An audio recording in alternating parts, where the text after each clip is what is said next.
Stéphane Ravier, Emmanuel Macron a assuré hier que l'immigration était l'un des principaux enjeux de la suite de son quinquennat. Finalement, cela peut vous réjouir?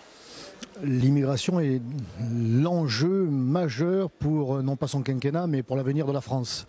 Alors c'est heureux qu'Emmanuel Macron s'en rende compte aujourd'hui, mais au-delà de ce constat, au-delà des paroles, il faudra bien un jour qu'il y ait des actes.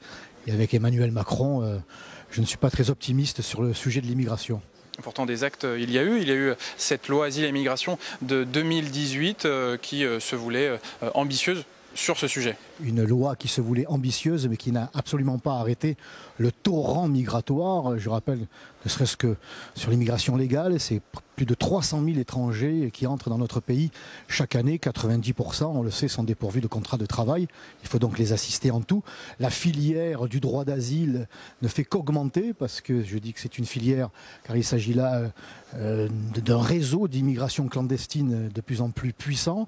Derrière les mots d'Emmanuel Macron, il n'y a toujours pas les actes que les Français attendent, parce qu'ils en ont assez de cette immigration qui prend chaque jour un peu plus d'ampleur et qui est chaque jour de plus en plus conquérante. Alors le président de la République a assuré que La République En Marche ne devait pas être le parti des bourgeois, mais des classes populaires qui vivent au quotidien les conséquences de l'immigration. Est-ce que vous êtes d'accord avec son analyse ?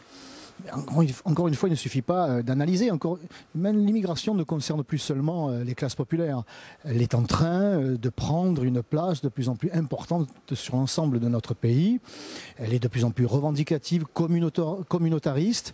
Elle revendique son identité au détriment de la nôtre. Alors peut-être qu'Emmanuel Macron a su le saisir, ne serait-ce qu'à travers cette étude menée chaque année par Le Monde et qui rapporte ce que nous savons, à savoir le ras-le-bol des Français de cette immigration conquérante.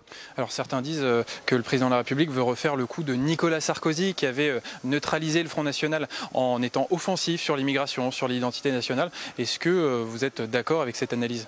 Oui, c'est sûrement la même stratégie. Nicolas Sarkozy avait été offensif pendant la campagne des élections présidentielles, ce qui l'avait conduit à remporter leur parti. Et puis ensuite, il a dû passer aux actes, et les actes ne sont jamais venus. Au contraire, il y a eu plus d'entrées d'étrangers dans notre pays sous le mandat de Nicolas Sarkozy qu'il n'y avait eu avant sous le socialiste Lionel Jospin. Et ça sera la même chose avec Emmanuel Macron, qui reste un immigrationniste convaincu. Très bien. Merci Stéphane Ravier pour votre réaction.